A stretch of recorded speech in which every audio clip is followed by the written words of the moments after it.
Continuing our reading and translation of Athanasius Kircher's Egyptian Chronology on what he calls the 17th dynasty of Politans.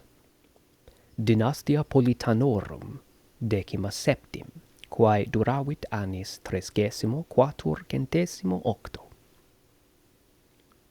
Post dynastiam 16 pastorum, sequitur 17 Dynastia Politanorum, sic dicta, quod a regibus huius dynastiae, absolutum omnibus numeris regni formam adepta sit Aegyptus, et politiam consumantam.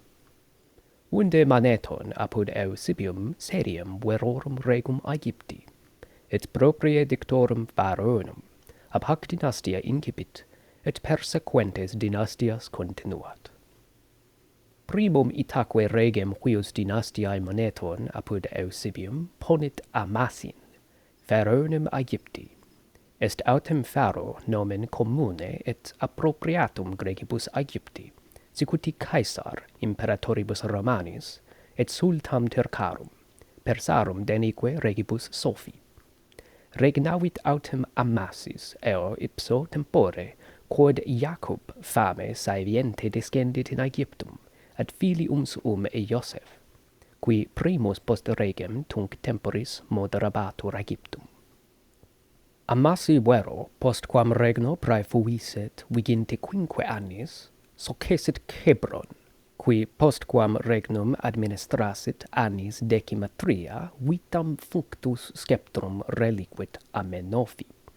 Atque hic est ille Pharaoh, de quo sacrae literae memorant, surrexit autem inter ea novus rex, qui ignorabat Ioseph.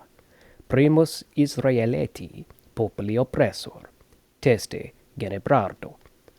Hoc fatis functo, regnum de vultum est ad Mesrem duo. Aut ut alii vocant Mesrem, mitrem Mesphim, cum praecedente mitre mene Mesre unum, eum uti in nominum affinitate passim contingere solet confundentes.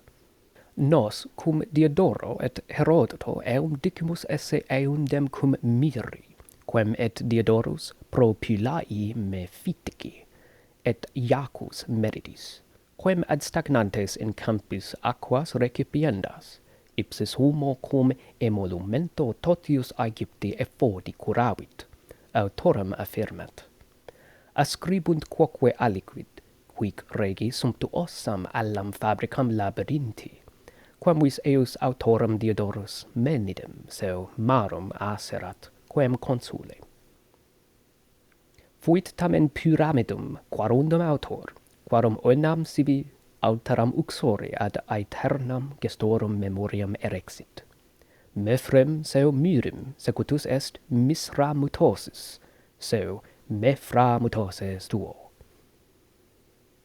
Quintus Politanorum rex, quamvis nos verius est consequentius Mesram hoc, et Mesramutusin in praecedentem dynastiam reiiciamus, vide licet in finem regni deorum, a quo regnum devenit ad Tutmosin, quem Genebrardus eum putat esse, qui inter persequendum filios Israel mari rubro haustus interiit, nos verius cancram eum fuisse asserimus.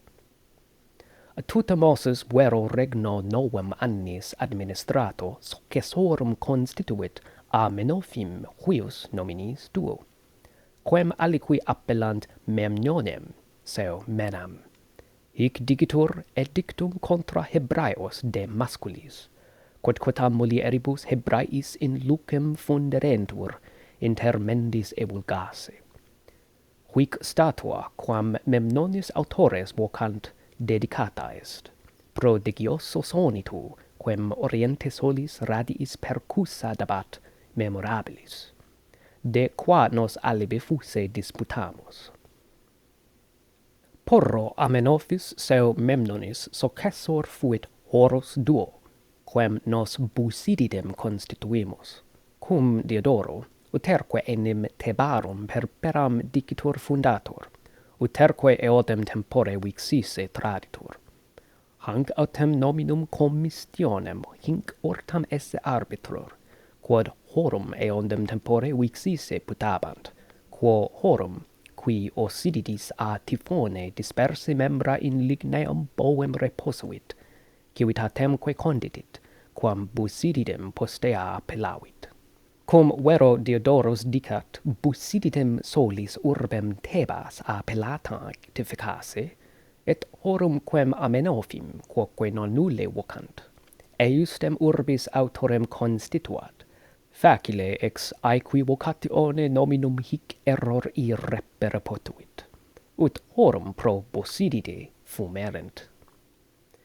De magnificentia vero urbis Thebanae, de prodigiosis fabricis, de portarum multitudine, qui plura desiderat, consulat Diodorum, qui fuse et exacte singula deducit. Horus, itaque seu Busidis, postquam triginti octos annos Aegyptum administrasit, sceptra tradit a Cencri, quae post hunc in manus pervenerunt Acoris.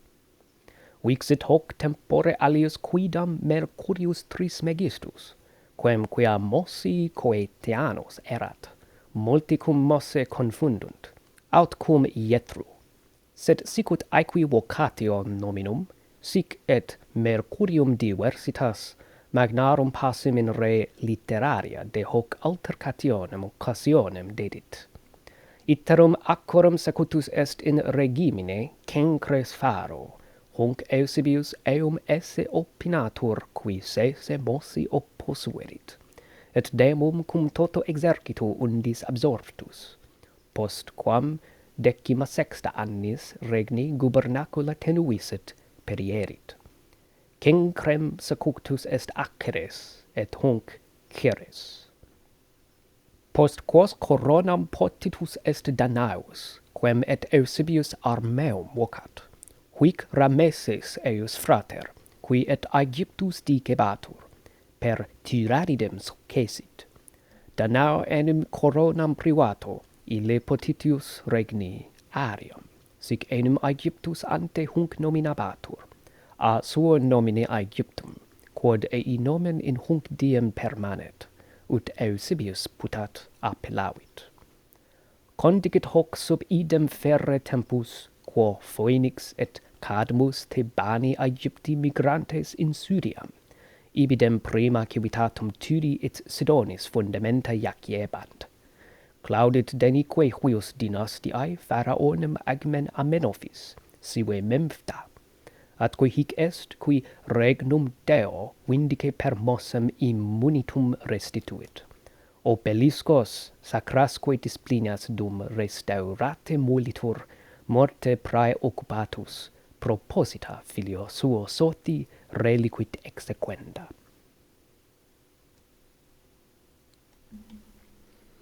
All right, and here's a rough English rendering. On the 17th dynasty of Politans. After the 16th dynasty of the Shepherds follows the 17th of the Politans, so called because from the kings of this dynasty Egypt acquired an absolute form of kingdom in all respects, and a consummate polity. Hence Manetho in Eusebius begins the series of the true kings of Egypt, most properly called Pharaohs, with this dynasty, and he continues through the following. Therefore the first king of this dynasty is given by Manetho in Eusebius as Amasis, the Pharaoh of Egypt. Pharaoh being a common and appropriated name for the Egyptians, just as Caesar is for the Roman emperors, Sultan for the Turks, and Soth for the kings of Persia. Amasis reigned at the very time when Jacob, in a raging famine, went down to Egypt to his son Joseph, who was the first to govern Egypt after the king at that time.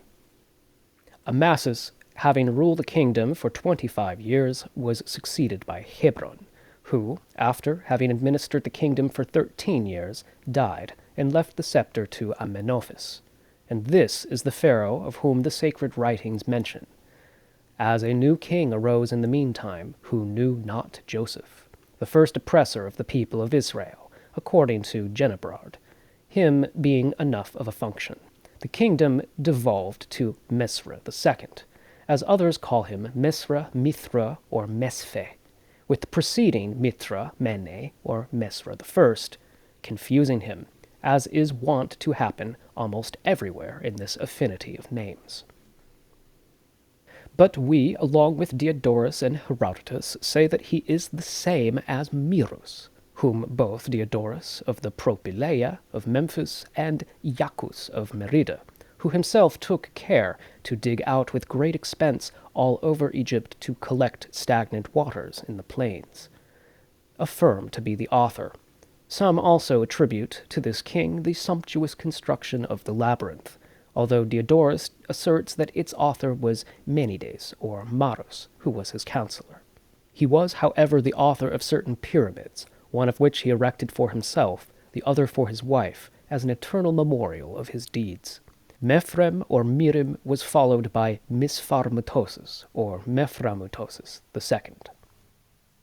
The fifth king of the Politans, although we more truly and consistently relegate this Mesra and Mesramuthus to the preceding dynasty, namely to the end of the kingdom of the gods, from which the kingdom passed to Thutmosis, whom Genebrard thinks to be the one who perished in the Red Sea while pursuing the children of Israel. We more truly assert that this was Kenkrim. But Thutmosis, having reigned for 9 years, appointed as his successor Amenophis II of his name, whom some call Memnon or Mena. Here it is said that he issued an edict against the Hebrews, ordering the killing of all the males that were born to Hebrew women.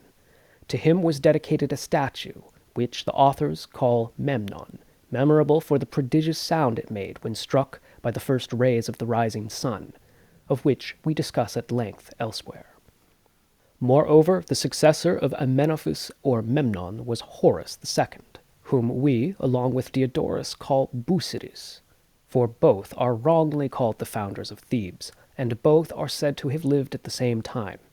But I think that this confusion of names arose from the fact that they thought that this second Horus lived at the same time as the first, who had put the limbs of Osiris, scattered by Typhon, into a wooden bow, and founded a city, which he afterwards called Busiris.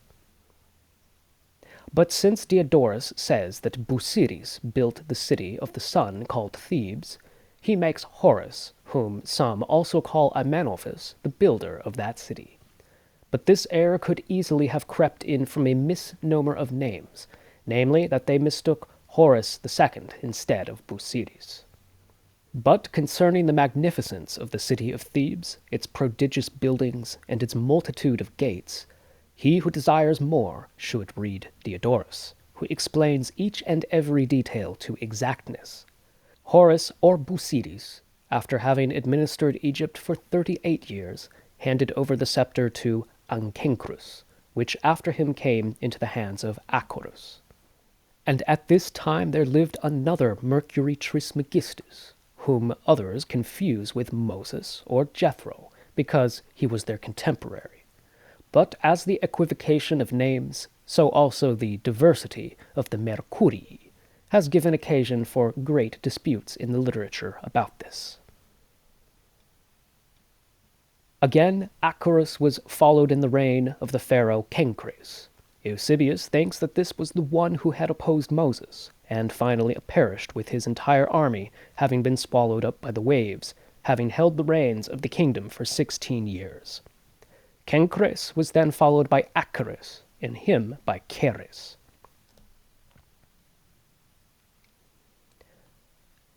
After these, Danaus, whom Eusebius also calls Armeus, had obtained the crown.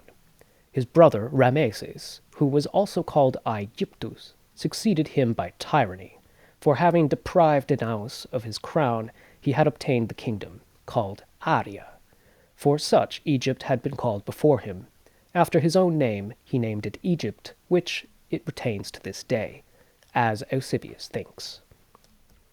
Now this happened about the same time that Phoenix and Cadmus, the Egyptian Thebans, had migrated to Syria, and were laying the first foundations of the cities of Tyre and Sidon there.